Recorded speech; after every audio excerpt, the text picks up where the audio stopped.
ladies and gentlemen, my name is Timid Rats, and I welcome you to this 2 vs 2. Actually, my first 2 vs 2 casting. Should be interesting, and even if I do get a few of the names wrong, please forgive me. There's just 4 people instead of 2. It's going to be double the work. But anyway, I got this video sent to me, this replay sent to me by the man on your screen right now, Agent. He said it is quite entertaining 2 vs 2 of himself and his partner Dragonfly. They of course do play together. They are in the Diamond League up the top with the 2s, and yeah, he said this match is quite fun. He would love me to cast it, so here I am, casting away. And yeah, so let's go ahead and introduce the players. Starting from the bottom right hand corner here, we have Dragonfly spawning as the Aquamarine Zerg, and we have Agent down here on the bottom right hand corner as well, Dragonfly's teammate as the Purple Protoss. Skipping across to the other team here, we have Dust, a Red Terran, and Sun, a Blue Terran. So it is going to be a ZP versus TT. Hope I got that right. Pretty sure I did. But as we can see, just to start off with, everyone scouting, everyone throwing out a few drones and scouts just to see what exactly is going on. And the Overlords slowly making their way. I believe they've already scouted each other out. Yes, they know exactly where each other is. So it will be straight to battle from here. Close positions for this map. This map being the Boneyard. An 8-player 2 vs 2. They introduced it in Season 3, I think, just the most recent season. So before that you wouldn't have seen it very much, or if at all. Now it is part of the 2 vs 2 ladder, and yeah, it isn't too bad of a map. It's got some interesting spawn points, and some very nice places to expand.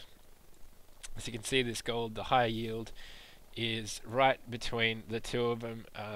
Don't think this one will be getting taken anytime soon, but of course across on the other side of the map at the 12 o'clock position we do have the other high yield, which always, when the spawns are like this, has the potential to be taken by the first person that gets there. And something else about the map that I really do like is that it provides a nice macro game for at least one of the players. As you can see, the Zerg's gone out there, made his base straight away over there, and he's left the back here for the Protoss. Of course, the Protoss is going to be taking Agent a little bit longer to actually get that second base up, as I would say that in some league like this they are going to do an early push or have an early push done against them, so they're going to have to do some work before they actually get their second bases up and running. So, as you can see, let's get to this confusing mess over here on the left in the production tab, see if we can make heads and tails of it. As you can see, the bottom 2 are the bottom right here, and the top 2 are the Terrans on the left. We have a Reaper coming out here for the Blue Terran. Bit of an interesting scout there with the Reaper. A few Marines and a few bunkers going down, just in case a bit of early harass happens. Got a nice wall off happening here. But yeah, let's see where exactly he wants to send this Reaper when it does come out, ever so slowly. As you can see, for down here for Agent, we've got Warp Gate technology going on, and we also have Ling Speed coming out just about now for Dragonfly over here, so he will be able to control the map pretty well for the next few minutes with those fast lings, speedlings as they are called these days. Alright, so pretty standard from every player right now. We've got the lings out, we've got a small army from the Protoss just to make sure things don't pop up this ramp, doing a bit of force fielding there, and we've got, what do we have here? We have 4 racks for the blue, and we have 2 racks factory starport. So it looks like the Red Terran Dust will be going 1-1-1 or something similar to that, and perhaps Sun will be following his example, just with those 2 extra racks there. So as we see the 3rd Reaper coming out, he's going to go ahead and send those out. Unfortunately, jumping down this cliff, they're going to run straight into this Overlord here, and the Overlord's going to spot them. So they're going to be well prepared. Should see soon those. Yes, he does. He flicks down the ping on the minimap and lets his teammate know that the people are there. Wow, he gets a few shots away. Not sure that he actually killed anything though. Oh, that's terrible. You can't actually check it there in the 2v2. Oh well, we will have to assume that he got 2 workers. I assume he did because he got 2 shots off with each Reaper. So eventually get taken down and going to go out and get some map control with these Zerglings, just running them around. Looks like they're warming up for the 100-meter sprint or something, just going around, and then eventually clumping up and getting ready for the start of the race. So here Dragonfly is taking his early third. Quite interesting to see that he's not giving it to this Protoss, but I would say that they are going to go up here into the top right or the top left hand corner and take those bases as well. They do have scouts all over the map, got really good map presence, map control, and well, to start off with, they've just got these Lings here, which is just going to be a good harassment unit. Anything that comes out the front of this base is just going to get taken out by these Lings. As we can see, we have Dust now moving out with a medevac. Not exactly sure where he's going.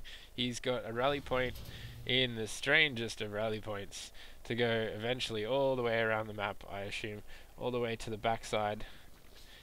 Yes, to the backside of the Zerg space here. So I think what he's trying to do with this rally point, I'm not exactly sure, but I think he's just trying to confuse his player. He's got every part of the map covered right now. As you can see, press it here, he's got 90% of the map where he needs to see. But it looks like this Overlord will get taken down. Only just. But he knows exactly what is coming, Dragonfly does. He knows that there's going to be a few drops, at least going to try and do a few drops in there. Alright, so obviously there is so much going on. With the blue, we have Blue Flame Hellions coming out for the blue Terran here, and keep in mind that it is pre 1.4, so these Infernal Pre-Igniters still do the whole 10 damage, not just the half damage they do now. Still absolutely potent, but also we have some Banelings coming out for the Zerg player here, and also Colossus being pumped out of this robotics facility. Just the one robotics here, pumping out these Colossus. We've got 1 so far. Expect to see probably 1, maybe 2 more, I'd say, up against this. We have these absolute force of Banelings here. We have 16 Banelings just sitting there in the middle of the map, ready to destroy an army, like this one here. And he's going to merge quite a sizable army difference between the blue and the red there. But I'm sure that the red has expanded a 3rd time. Interesting to see before he's actually got any army that can be dangerous at times. But he does have a pretty good defense, and he's getting ready for anything like mutas that are about to come through. Red Terran absolutely stacking up the things here. He's just gone on an absolute shopping spree with his units, and oh no, almost had a drop here, but these Zerglings are able to catch it in time and stop it and prevent it. Obviously they can't do anything about the medevac, but they will be able to prevent the drop from happening at this base in particular. Alright, so let's go see if we can try to make heads or tails of what this the blue sun is actually trying to do. Got all the upgrades going at the moment. We've got what, +1/+1/+1 armor, +1 weapons as well. We've got some siege tanks coming out as well, and looks like they're both getting +1 armor, which will actually work pretty nicely against these Banelings. They still will absolutely take him down with that many, but still at +1, it does help, especially those medevacs there, pumping out the heals. Interesting to see, just taking out the rocks there, making sure that there's nothing they can get stuck behind or stuck near, especially with those banelings. They don't want to be backing into a wall. With the banelings, it never turns out very well for that. Bad time catching this orbital command here in transition. He might have to cancel it, and wow, I don't think he's going to cancel this, but he's going to be really close to getting this down. Yeah, he's actually going to get it down. It's not an orbital command, sorry, it was a PF. Even worse. So as you can see, he's just flown another base over the top of these lings that were running away, and he knows that he's not going to be able to put it there, so he's flying it back. This just gives a green light for Agent and Dragonfly to attack, knowing that they probably are going to get pushed real soon. Yes, that's exactly what's going to happen. No, that looks like they're turning around, or perhaps splitting their army up, which for the composition that Agent and Dragonfly have are not a good idea to split your army up right there. We will have one Colossus focusing down the left-hand side. Wow, it's so hard to keep up with this. We got the Painlings here. Oh, so close to destroying half that army, but a few getting away. And those Colossus managing to chase away the other army up to the top half of the map, which renders them virtually useless. The only thing they can do is come in and absolutely sandwich them now, but these siege tanks getting taken out, absolutely destroyed. And not much they can do with these Colossus. Unless they focus fire them down, they can't do anything at all. Banelings coming in to reinforce. All the Stalkers going down, but the Colossus managing to stay up, doing absolute massive amounts of damage. And all that blue and red are left with... I'm sorry, I know I keep saying blue and red, but it is just so hard I keep forgetting their names. All that Sun and Dust are left with are their medivacs and 2 Vikings. So, time to go back to the bases, restock their armies, get it going. Could almost attack just straight in and get into their mineral lines with these, choosing to be cost efficient with them and just keep them back for now, and make sure that when the time does come, they do maximum damage instead of just going in there and suiciding.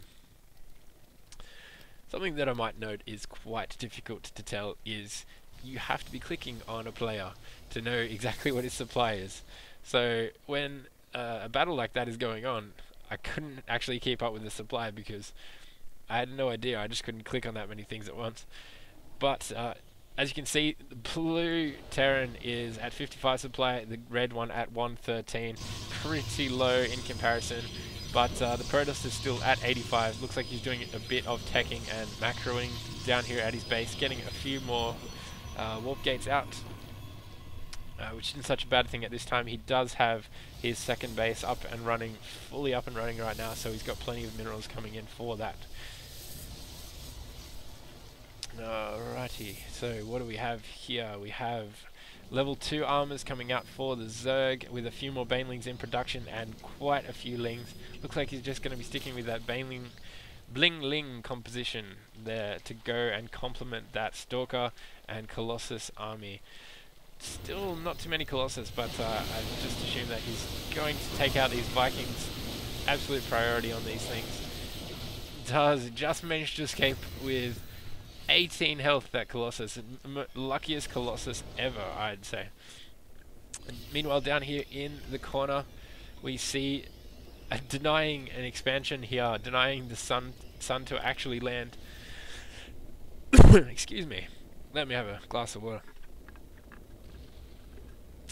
Denying Sun to actually land on that expansion, so he can't. Gonna have to move out again. Of course, you see, doing it in several spots. He's got the Overlords here spewing creep, so he can't land anywhere. He's got the Zergling. No, he's going to be pulling back now.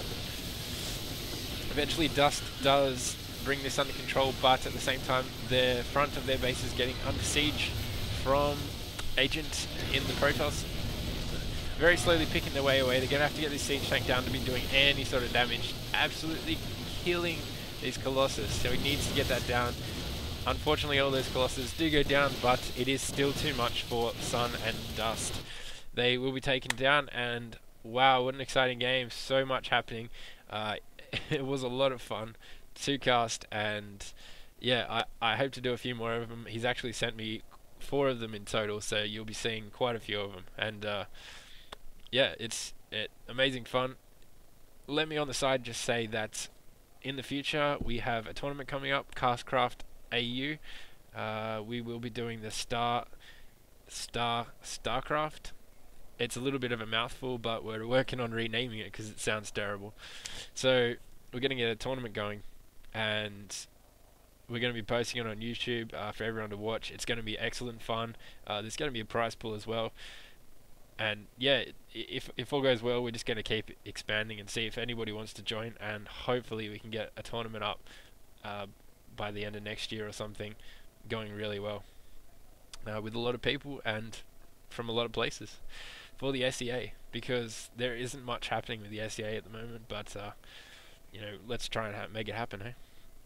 Alright guys, it's been fun. Congratulations to Dragonfly and Agent on their 2 vs 2 win. Hope they keep moving up in the ladder. And yeah, alright, well, we'll see you next time.